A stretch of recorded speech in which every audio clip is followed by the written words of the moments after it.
पर शिकंजा कसा है। रीतलाल यादव के ठिकाने पर छापा पड़ा। रीतलाल के सहयोगी पर भी दबिश दी गई है। तो रीतलाल यादव के ठिकाने पर यह छापेमारी देर रात कोतवा में पुलिस ने छापेमारी की। ठेकेदार ने एफआईआर दर्ज कराई थी और इसी मामले में यह एक्शन देखने को मिला है। घर बनाने के दौरान तोड़फोड़ का आरोप रीतलाल यादव के ऊपर। सरेंडर नहीं करने पर पुलिस कुर्की कर सकती है। कोर्ट से वारंट लेकर कुर्की की जा सकती है।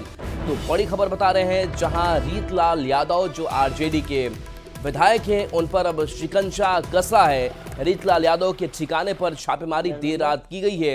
ये तस्वीर आप तक पहुंचा रहे हैं, जहां कोतवा पुलिस की टीम पहुंची थी। पुलिस ने छापेमारी की। बता दें कि ठेकेदार ने एक एफआईआर दर्ज कराई है। कि माननीय विधायक रीतलाल यादव और उनके जो सहयोगी है उनके द्वारा उसको तोड़ दिया गया है। उनके कहने पर तो नामजद एक एफआईआर हुई थी, उसी में उनकी अरेस्टिंग के लिए पुलिस कोतवा गांव में आई हुई थी और इसमें छापेमारी की गई थी। और इनके जो भी संभावित ठिकाने हैं उन सब जगहों पर छापेमारी की है। इन जो अभियुक्त हैं इसमें इनकी गिरफ्तारी के लिए, और ये लोग भागे हुए फिर रहे हैं और पुलिस को अभी नहीं मिले। पुलिस को इनकी तलाश है और आगे भी हम लोग इसमें माननीय न्यायालय के माध्यम से जो लीगल प्रोसेस है वो करेंगे। इसमें वारंट प्रे करेंगे और आगे कुर्की तक जाएंगे। अमरजीत हमारे साथ न्यूज 18 संवाददाता जुड़े हुए हैं। अमरजीत, आरजेडी विधायक रीतलाल यादव की मुश्किलें अब बढ़ी हुई हैं, क्या पुलिसिया कार्रवाई हुई? देखिए, पहले तो ये बता दें कि पहले रंगदारी मामले में रीतलाल यादव जेल में पहले से ही बंद हैं और एक और मामला उनके ऊपर जो है ये दर्ज खगौल थाने में किया गया है, जिसमें एक बिल्डर जो ठेकेदार है, बिल्डिंग बनाने का काम करता है, उसने मामला दर्ज कराया है, जिसमें रीतलाल यादव का नाम दिया है और उनके सहयोगियों का नाम दिया है। और उन पर जो है मामला दर्ज कराया है कि जब हमने बिल्डिंग बनाने की कोशिश की तो वो तोड़ फोड़ किए, और इसी मामले में जो है खगौल थाने में मामला दर्ज किया गया था। और इसी मामले में पुलिस अब दबिश बढ़ा दी है और रीतलाल यादव के गांव कोतवा पहुंची थी। उनके सहयोगियों के घर 3 जगह छापेमारी की और साथ ही जो है वो गिरफ्तार नहीं हुआ। इसमें सिटी एसपी ने बताया है कि उनकी गिरफ्तारी के लिए कुर्की भी लिया जाएगा और इस मामले में रीतलाल यादव पर भी दबिश बढ़ाई जाएगी और उनसे भी पूछताछ किया जाएगा। फिलहाल जो है जो रात में पुलिस पहुंची थी, तकरीबन जो है 11:30 बजे रात में पुलिस पहुंची और कोतवा गांव में जो है छापेमारी की। 3 ठिकानों पे छापेमारी की। रीतलाल यादव के घर के आसपास जो है उनके सहयोगियों का घर है और उनके यहाँ भी छापेमारी की गई और इन सभी के घर में जो है ये दबिश बढ़ाया गया ताकि वो सरेंडर करें, नहीं तो उन पर कुर्की भी की जाएगी। जी, चलिए, शुक्रिया अमरजीत इस अपडेट के लिए आपका। सिवान के गोपालपुर में बांध से पानी का रिसाव होने से अफरा तफरी मची रही। जानकारी मिलते ही मौके पर जल संसाधन विकास के जेई और कर्मी पहुंचकर बांध की मरम्मती करने में जुट गए। जेई की देखरेख में बांध की मरम्मती का कार्य काफी तेजी से किया गया। जेसीबी और ट्रैक्टर लगाकर मिट्टी भराई की गई। मामला मुफस्सिल थाना क्षेत्र के गोपलापुर गांव का है। बांध के टूटने से कोई नुकसान नहीं हुआ है। बताया जा रहा है कि हल्की बारिश और नहर में पानी आने से रिसाव शुरू हो गया था। तो ये तस्वीर आप तक पहुंचा रहे हैं, जहां देखिए बांध से पानी का रिसाव हुआ। हालांकि मौके पर टीम भी पहुंची। जल संसाधन विभाग के जेई और कर्मी पहुंचकर बांध की मरम्मती करने में जुट गए हैं। देखिए, जेसीबी भी मौके पर मौजूद है और इसके जरिए मरम्मती का काम किया जा रहा है। जेई की देखरेख में बांध की मरम्मती का कार्य काफी तेजी से किया गया। जेसीबी और ट्रैक्टर लगाकर मिट्टी भराई की गई है। मामला मुफस्सिल थाना क्षेत्र के गोपलापुर गांव का है।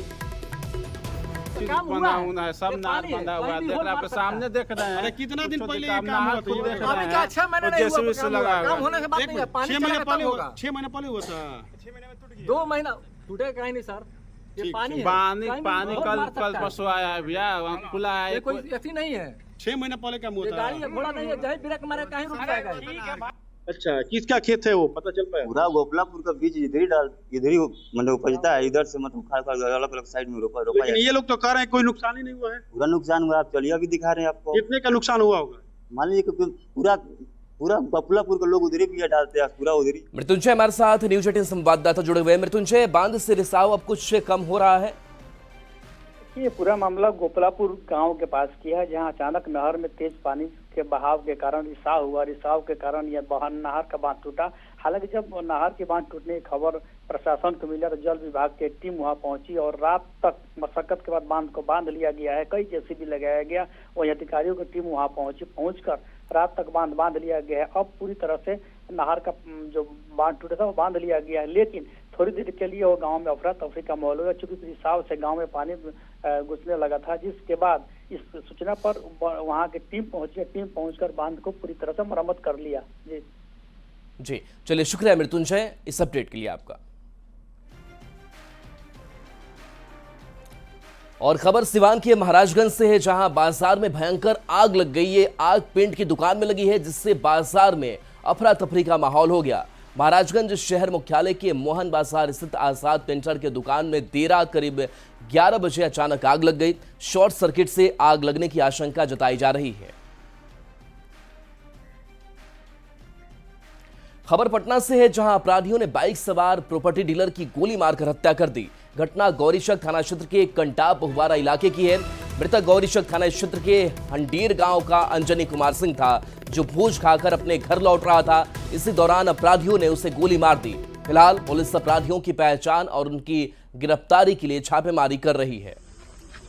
सूचना मिली थानाध्यक्ष गौरीचक को कि एक व्यक्ति जिनका नाम अंजनी कुमार सिंह है, उम्र करीब 45 साल है, जो बाइक से अपने गांव की तरफ जा रहे थे और ये कंडाप से जो हंडेर की तरफ रास्ता जाती है, उसी में जो है उनको किसी अज्ञात लोगों के द्वारा गोली मार दी गई। उसके बाद उनकी मृत्यु हो गई और उन्हें अग्रतर कार्रवाई हेतु NMCH भेजा जा रहा है और इस संबंध में अग्रतर विधि सम्मत कार्रवाई की जा रही है। अधिक किसी का नाम उमाड़ा है क्या सर? अभी ये सभी जांच का विषय है। शीघ्र से हम लोग अपराधियों का पता कर उस पर गिरफ्तारी करेंगे और अग्रतर विधि सम्मत कार्रवाई करेंगे। कितने बजे की घटना? करीब 7:45 बजे के आसपास की घटना है। गोड्डा से आई ये खबर झारखंड की स्वास्थ्य व्यवस्था पर कई सवाल खड़े करती है, जहां एक मां की कोख सूनी हो गई। एक पिता से उसकी लाडली बहुत दूर चली गई। वो सवाल पूछ रहे हैं कि मेरी बेटी की मौत का दोषी कौन है। ये रिपोर्ट आपको दिखाते हैं। ये दर्द बेहिसाब है। ये दर्द किसी का भी कलेजा चीर सकती है। ये दर्द, ये क्रंदन, ये विलाप एक माँ की जिसने अपने कलेजे के टुकड़े को अपनी गोद में मरते हुए बेबस निगाहों से देखा, लेकिन बचा नहीं सकी। जी हाँ, 13 साल की इस मासूम की जान सिर्फ इसलिए चली गई क्योंकि इसे वक्त पर इलाज नहीं मिला, वो व्यवस्था नहीं मिली जिसके दावे करते नेताजी, मंत्री जी, स्वास्थ्य विभाग और सिस्टम कभी थकता नहीं। उसी से ये माँ और पिता बार बार पूछ रहे हैं कि आखिर क्यों इनकी लाडली ने तड़प तड़प कर दम तोड़ दिया। तो सुनिए उस बेबस पिता को। बार बार कॉल लगाने के बाद भी कुछ आया नहीं। क्या बोलता है? कुछ रिप्लाई नहीं। बाद में बोला आने वाला है, अब लगाते रहे। बैठे हम लोग करीब पौने घंटा ऐसा वेट किए। बाद में फिर मदन भैया को पकड़ के लेके गए हम लोग। ये कारे से? हाँ। मामला है गोड्डा जिले के ठाकुर गंगटी थाना क्षेत्र के मदन चौकी गांव का। संतोष महतो की बेटी छत पर खेल रही थी, तभी अचानक से वो गिर गई। बच्चे के पेट में छड़ घुस गया। आनन फानन में परिजन हरी देवी रेफरल अस्पताल ठाकुर गंगटी उसे लेकर पहुंचे। हालात गंभीर देख डॉक्टरों ने सदर अस्पताल गोड्डा रेफर कर दिया। एक एक पल माँ बाप पर भारी पड़ रहा था। जैसे तैसे सदर अस्पताल पहुंचे तो यहाँ भी रेफर वाला ही खेल चला। बच्ची को बेहतर इलाज के लिए रांची रिम्स रेफर किया गया, लेकिन विडंबना देखिए, जिस अस्पताल से बच्ची को रेफर किया गया वहाँ 108 एम्बुलेंस मौजूद ही नहीं था। बार बार कॉल करते रहे मजबूर पिता, लेकिन आश्वासन, इंतजार और लाचारी के सिवा कुछ नहीं मिला। बच्ची ने आखिरकार रास्ते में दम तोड़ दिया। अब सवाल उठ रहे हैं कि बच्ची की जान का दोषी कौन है? क्यों नहीं थी अस्पताल में एम्बुलेंस? अगर व्यवस्था नहीं तो दावे आखिर क्यों? लापरवाही पर क्या होगी कार्रवाई? हम लोग 108 एम्बुलेंस का मांग किए, यहाँ से रेफर रांची कर दिया गया था। एम्बुलेंस नहीं मिलने के कारण और एम्बुलेंस उपलब्ध नहीं किया गया, जिसके कारण हम अपना खुद का गाड़ी रांची भेजने का काम किए और गोड्डा से पालोजोरी पहुँचते पहुँचते बच्ची की मौत हो जाती है। ये घटना कोई पहली नहीं और ना ही आखिरी होगी, लेकिन मौत अगर लापरवाही से हो जाए, जान अगर व्यवस्था की खामी से निकल जाए, तो सवाल उठेंगे और हम बार बार पूछेंगे कि कहां है स्वास्थ्य व्यवस्था में आमूल चूल बदलाव के दावे करने वाले जनप्रतिनिधि और प्रशासन। जवाब तो देना ही होगा। न्यूज़ 18 के लिए गोड्डा से अमित कुमार सिंह की रिपोर्ट। खबर सिवान से है, जहां इंजीनियर सिराज अली अंसारी ईरान में 17 जून से लापता है। उसके लापता होने से परिवार में हड़कंप मचा है। सिराज अली ने अपने पिता से आखिरी बार बात की थी, जिसके बाद उसका फोन बंद आ रहा है। सिराज के परिवार ने डीएम को आवेदन देकर उसे सकुशल भारत लाए जाने की अपील की है। सिराज अली अंसारी मुफस्सिल थाना क्षेत्र के रामपाली निवासी हजरत अली का बेटा है, जो पेट्रोलियम कंपनी में इंजीनियर के पद पर तैनात है। मार्च महीने में सिराज सऊदी अरब गए थे, जहां से ईरान पहुंचे थे। इसी बीच ईरान इजराइल युद्ध शुरू हो गया।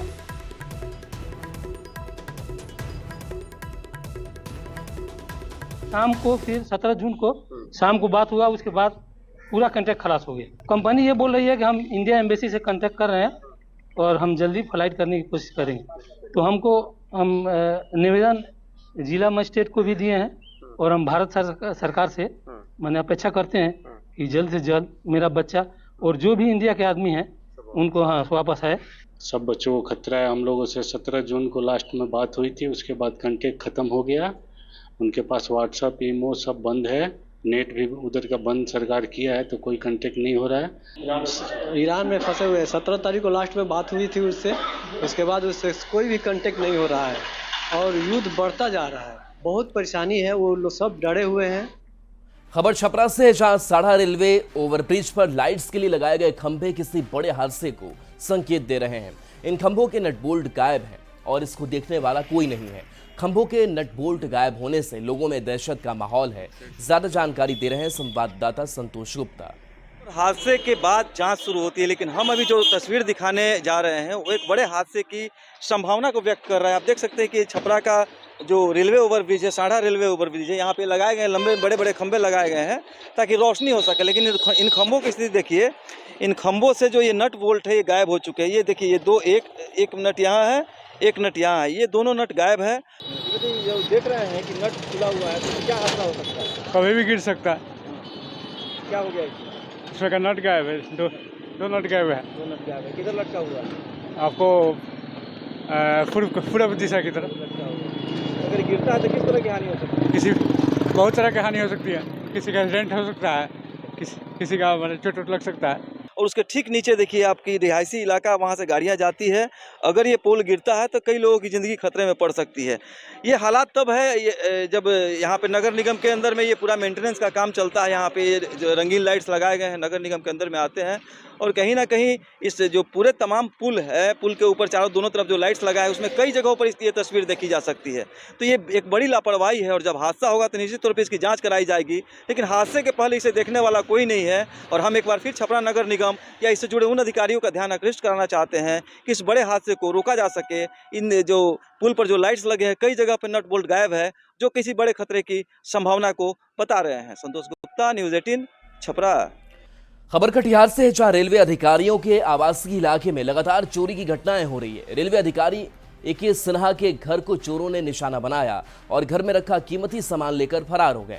हालांकि पूरी घटना सीसीटीवी में कैद हो गई। बता दें कि रेल मंडल के अधिकारियों ने चोरी की घटनाओं को देखते हुए बड़ी बड़ी दीवारें बना दी हैं। ऐसे में आम लोगों को कई किलोमीटर घूमकर स्टेशन, अस्पताल, बैंक, स्कूल और मार्केट जाना पड़ता है। उसके बाद भी चोरी की घटनाओं ने सबको चौंका दिया है। चोरी हुआ है, विशेषकर साहेबपाड़ा में चोरी हुआ है ये, और जिस घर में हुआ है ये दूसरा बार चोरी हुआ है। और अभी हाल फिलहाल रेलवे के द्वारा साहेबपाड़ा को इतना जोर जबरदस्त तरीके से सेव किया गया कि चोरी अब कभी नहीं हो, ऐसा चोरी व्यवस्था किया गया।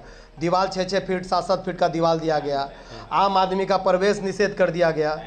आने जाने का सारा रास्ता बंद कर दिया गया। ना कोई बच्चा स्कूल इधर से आ सकता है, ना कोई जा सकता है। घटना यह हुआ कि विजय कुमार सिन्हा जी का क्वार्टर है, जो एसएससी हमारा ये टीए 2 सीनियर डीएनसी है।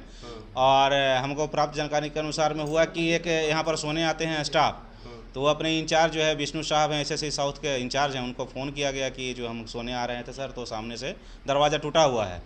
और जब अंदर घुस करके देखे हैं वो तो पता चला कि सारा अलमीरा वगैरह सब यहाँ पर चोरी हो चुका है। फिर हमको फ़ोन किया गया तो हम भी आए हैं और हम आकर मुआयना किए तो देखे कि सब अलमीरा वगैरह सब टूटा। खबर सिवान से है, जहां एक तेंदुआ देखे जाने से हड़कंप मच गया है। रघुनाथपुर थाना क्षेत्र के निखती कला गांव में तेंदुआ दिखा है, जिसका वीडियो सोशल मीडिया पर वायरल हो रहा है। हालांकि न्यूज़ 18 वायरल वीडियो की पुष्टि नहीं करता है।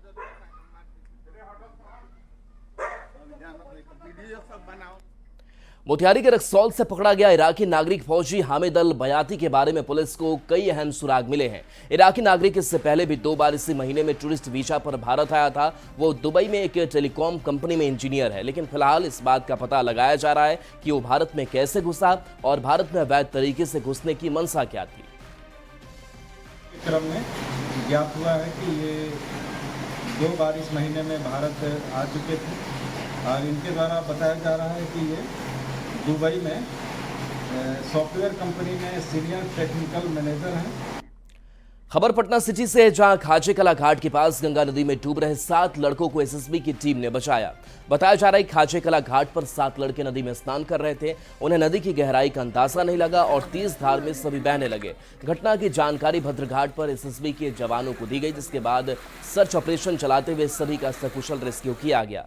बचाए गए सभी लड़के खाजे कला थाना क्षेत्र के पारीटंकी मोहल्ले के निवासी बताए जा रहे हैं। मॉनसून की दस्तक के साथ नेपाल में लगातार बारिश हो रही है, जिससे अब मुजफ्फरपुर से गुजरने वाली बागमती नदी उफान पर है। बागमती नदी पर बने कटरा पीपा पुल पर भारी वाहनों का आना जाना बंद कर दिया गया है। बागमती नदी का जलस्तर और बढ़ा तो दर्जनों गांव के लोगों का कटरा प्रखंड मुख्यालय से संपर्क टूट जाएगा।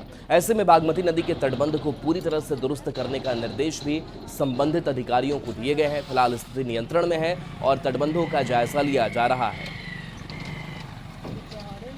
अभी थोड़ा कम हो रहा है पानी, सुबह से बढ़ा है पानी। अच्छा, हाँ।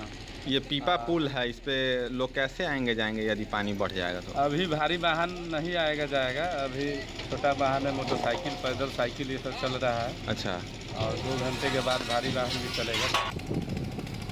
सवेरे में पानी बढ़ा है। अच्छा, और बढ़ने के बाद जो है पुल जो है डैमेज हुआ है। 50 आदमी तो सवेर से अभी तक लगातार इसमें खट रहा है। देखिए अभी तो मोटरसाइकिल चालू हो गया है, 1 से आधा 1.5 घंटा में जो है 4 चक्का भी चलने लायक हो जाएगा। में बढ़ गया था जैसे, अभी कम रहा है। अच्छा, तो पुल पे लोग कैसे आएंगे जाएंगे? बन रहा है अभी जो है से पुल का मरम्मत हो रहा है। जी जी। अच्छा, भारी वाहन आधा घंटा के अंदर में चालू होगा। अभी भारी वाहन पर रोक लगा। गोपालगंज के डुमरिया घाट में गंडक नदी से गाद की सफाई नहीं होने से पानी की निकासी की रफ्तार कम हो गई है, जिससे आने वाले समय में गंडक नदी से बाढ़ का खतरा बढ़ने की आशंका जताई जा रही है। डीएम ने कहा कि नदियों के बेड में एकत्रित गाद की सफाई के लिए राष्ट्रीय और राजकीय गाद नीति आ रही है, जिसके लागू होने के बाद नदियों के गाद की सफाई चालू हो जाएगी। तो सिल्टेशन में कोई देखिए वहाँ के 32 में से 14 कार्यरत हैं और 14 वाटर फ्लो के लिए काफ़ी है। और जहाँ तक गाद का सवाल है तो मैं आपको बता दूं, विभाग में चूँकि मैं रहा हूँ तो विभाग एक राष्ट्रीय गाद नीति और राजकीय गाद नीति के साथ आ रही है। एक बार वो हो जाएगा तो नदियों के बेड पे जो भी गाद हैं उसको हटाने की भी कार्रवाई की जाएगी। बोकारो में भी बारिश ने हाल बेहाल कर दिया है। बोकारो में पुलिस थानों का हाल देखना है तो आपको सेक्टर 12 थाने की तस्वीर को देखनी होगी। पुलिस से जब अपनी व्यवस्था को दुरुस्त नहीं कर सकती है, आम जनता के लिए वह क्या करेगी? ऐसा इसलिए कह रहे हैं क्योंकि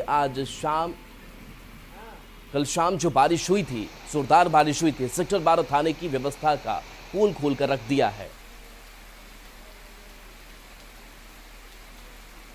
बात करते हैं जामताड़ा की, जहां से एक हैरान कर देने वाली तस्वीर सामने आई है। यहां ट्रक पलटने के बाद चावल की बोरियां लूटने की होड़ मच गई। घायल ड्राइवर खलासी की किसी ने मदद नहीं की। इंसानियत को शर्मसार करने वाली ये पूरी खबर आपको रिपोर्ट में दिखाते हैं। ट्रक पलटने के बाद चावल की लूट, गांव वाले लूट ले गए चावल की बोरियां। घायल ड्राइवर खलासी की नहीं की मदद। पुलिस चावल लुटेरों की कर रही है पहचान। किसी की जान जाए तो जाए, लेकिन मुफ्त का सामान जरूर लूट लेना है। चावल की बोरियां लूटो और भागो। हैरान करने वाली ये तस्वीरें जामताड़ा की है, जहां धदुला मोड़ के पास चावल लदा ट्रक पलट गया। ड्राइवर और खलासी ट्रक के अंदर फंस गए, लेकिन ग्रामीणों ने मानवता दिखाते हुए पहले ट्रक में फंसे हुए चालक और खलासी को बाहर निकालने की बजाय पहले ट्रक में लदे हुए चावल की बोरियों को लूटने की होड़ मचा दी।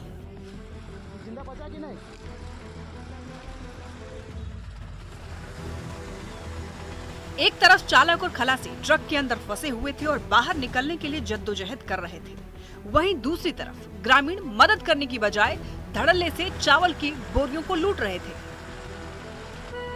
आप तस्वीरों में ये साफ देख सकते हैं कि लोग कैसे चावल की बोरियां लेकर भाग रहे हैं। देखते ही देखते गांव वाले चावल की सैकड़ों बोरियां लूटकर भाग गए। काफी देर के बाद ट्रक के ड्राइवर और खलासी बाहर निकले, लेकिन तब तक ग्रामीण चावल की बोरियां लेकर फरार हो गए थे। सूचना मिलने के बाद पुलिस पहुंची। पुलिस ने चावल की बोरियों को लूटने से बचाया। पुलिस चावल लूटने वालों की अब पहचान कर रही है, पहचान करने में अब जुट चुकी है। लेकिन इस घटना ने ये साबित कर दिया है कि लोगों के लिए दूसरों की जान से ज्यादा कीमती मुफ्त का सामान है। न्यूज़ 18 के लिए जामताड़ा से सुमन भट्टाचार्य की रिपोर्ट। रामगढ़ जिले के गोला प्रखंड के खोखा गांव में 3 साल पहले आयुष्मान आरोग्य मंदिर बना था। लोगों को उम्मीद थी कि इसके बन जाने के बाद उनको इलाज के लिए शहर नहीं जाना पड़ेगा, लेकिन अब तक यहां डॉक्टर की तैनाती नहीं हुई है। डॉक्टर महीने में एक बार यहां आते हैं। यहां सिर्फ मरीजों का प्राथमिक उपचार हो पाता है। संवाददाता जावेद खान की इस रिपोर्ट को देखिए। मैं मौजूद हूँ गोला प्रखंड के सुदूरवर्ती खोखा गांव में। आप हमारे पीछे देख सकते हैं, ये आयुष्मान आरोग्य मंदिर है, जहां पर 3 स्वास्थ्य कर्मी हैं। उसके भरोसे ये पूरा जो है आयुष्मान आरोग्य मंदिर चल रहा है। यहाँ के CHO हैं। यहाँ कितने आप लोग स्वास्थ्य कर्मी यहाँ पर? यहाँ पे 3 स्वास्थ्य कर्मी। डॉक्टर आते हैं? डॉक्टर मतलब हम ही लोग के यहाँ पे पोस्टिंग की हुई है। डॉक्टर की पोस्टिंग नहीं है? मतलब डॉक्टर मतलब महीना में 1 दिन आते हैं। महीना में 1 ही दिन आते हैं? हाँ, उनका मतलब रोस्टर बना हुआ है, वो लेकिन आप लोग 3 लोग हैं, आप लोग हाँ। यहाँ पर देखती हैं आप लोग। हाँ। क्या ये बना आरोग्य मंदिर तो कोई फायदा हो रहा है इससे? फायदा तो हो रहा है सर, लेकिन जिस उम्मीद से हम लोग दिए, हम खुद अपना जमीन दिए। अच्छा। हम ही दाता है, जमीन दाता है। जो सुग्राम मत क्या चाहते हैं? डॉक्टर बैठे? हाँ जी सर। डॉक्टर महीना में 1 दिन आते हैं? हाँ, 1 महीना में आते हैं। अभी जब डॉक्टर नहीं आते। और चलिए न्यूज़ 18 बिहार झारखंड पर खबरें आपके लिए लगातार जारी है।